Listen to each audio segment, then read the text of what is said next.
Subscribe कीजिए India growing military power channel को और बेल आइकॉन को दबाइए डिफेंस संबंधित न्यूज और वीडियो सबसे पहले पाने के लिए।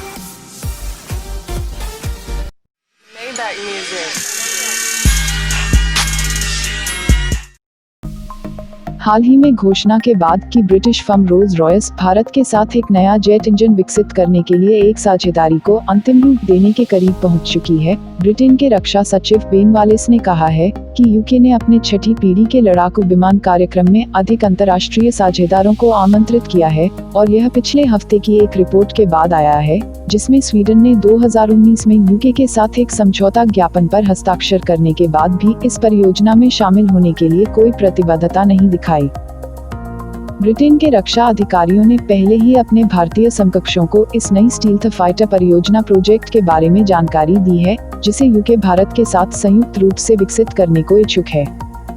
लेकिन ऐसा लगता है कि भारत इस कार्यक्रम को लेकर सतर्क है, क्योंकि इस लड़ाकू विमान कार्यक्रम की स्थितियों में असफल इंडो रशियन FGFA कार्यक्रम के साथ बहुत सारी समानताएं हैं।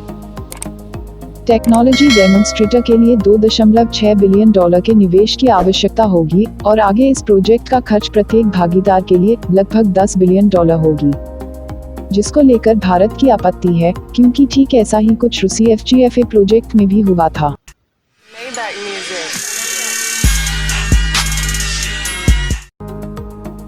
लार्सेन और टूब्रो ने एक नई medium altitude long endurance unmanned aerial vehicle का निर्माण किया है, जिसमें बेहतर पेलोड क्षमता और यहां तक कि अधिकतम टेक ऑफ वजन भी अधिक है और ये साधारण रनवे से स्वचालित टेक ऑफ और लैंडिंग कर सकता है 10,500 फीट की ऊंचाई पर, वो भी फुल पेलोड के साथ। इसमें एक इलेक्ट्रो ऑप्टिक इंफ्रारेड कैमरा, एक सिंथेटिक एपर्चर रडार और इलेक्ट्रॉनिक वॉरफेयर सिस्टम्स की सुविधा है।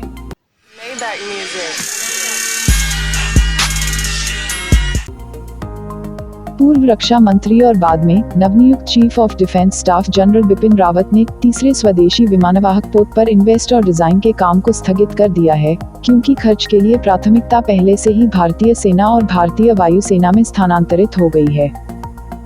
लेकिन अनिवार्य आवश्यकता के तौर पर 3 एयरक्राफ्ट करिया की टास्क फोर्स की अभी भी मान्यता है और इसको लेकर कोई भी तर्क नहीं होनी चाहिए। आलोचकों और इंटर सर्विसेज प्रतिद्वंदिताओं के चलते विमान वाहक पोत की लागत और कार्यकारिता के बारे में तर्क दिए गए हैं।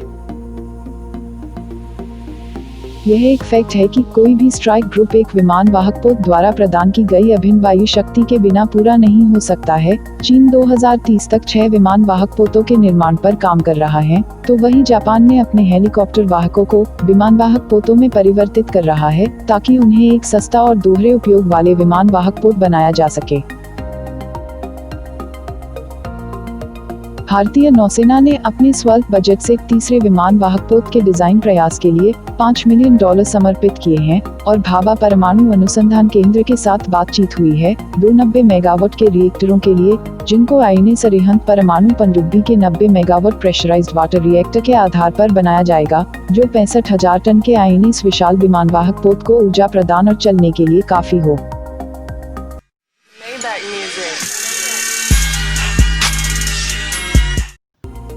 भारतीय वायुसेना ने आधिकारिक तौर पर सरकार को सूचित किया है कि वह अमेरिकी वायु रक्षा प्रणाली NASAMS-2 को $1 अरब के मूल्य पर वायु रक्षा प्रणाली में शामिल नहीं करना चाहती है, जिसे लेकर भारत सरकार US के साथ बातचीत कर रही थी। भारतीय वायुसेना स्वदेशी प्रणाली vertically launched short range surface to air missile defence system BLSR-SAM के खरीद का योजना बना रही है, जो beyond visual range air to air missile Astra पर आधारित है, जो NASAMS-2 के बराबर है, और इसको वर्तमान में रक्षा अनुसंधान और विकास संगठन द्वारा विकसित किया जा रहा है। BLSR-SAM को 2 वेरिएंट में विकसित किया जाएगा और वायुसेना को एक उच्च गतिशील ट्रक माउंटेड कैनिस्टर आधारित प्रणाली मिलेगी, जबकि नौसेना को एक कैनिस्टर आधारित प्रणाली मिलेगी, जो कि अपने युद्धपोतों में स्थापित इजरायली बराक -1 इंटस्टिस को बदलने के लिए होगी।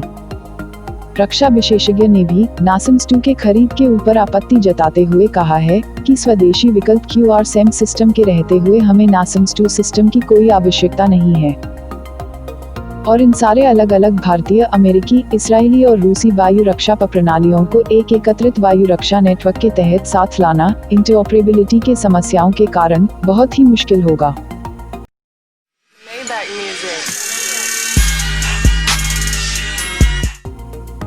रक्षा मंत्रालय ने भारतीय नौसेना की अगली पीढ़ी के प्रोजेक्ट -18 श्रेणी के डेस्ट्रॉयर्स के लिए फंड्स जुटाने का शुरुआत की है।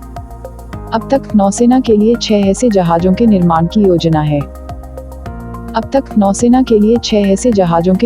योजना है।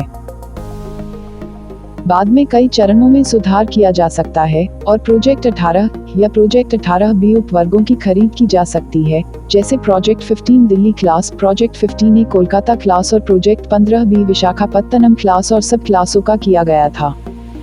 यह अनुमान लगाया गया है कि प्रोजेक्ट 18 श्रेणी के डेस्ट्रॉयर्स की लागत 6 जहाजों के लिए कम से कम 12,000 करोड़ रुपए होगी।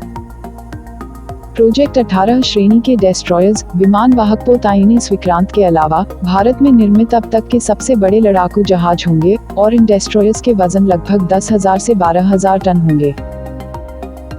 इन जहाजों में long range man artillery gun की जगह नई तकनीक के रेल गन होंगी, जिसको DRDO स्वदेशी रूप से विकसित कर रही है।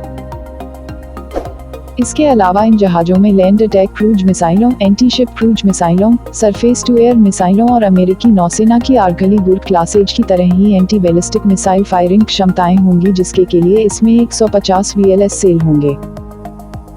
अमेरिकी डेस्ट्रॉयर्स में SM-2 और SM-3 एंटी बैलिस्टिक मिसाइलों को फायर करने की क्षमता होती है। भारतीय डेस्ट्रॉयर्स में लगे हुए एंटी बैलिस्टिक मिसाइल सिस्टम को मुख्य भूमि भारत की ओर या फिर विमानवाहक युद्धपोत के बैटल ग्रुप समूह की ओर आने वाली दुश्मन के बैलिस्टिक मिसाइलों को रोकने के लिए यूज किया जाएगा।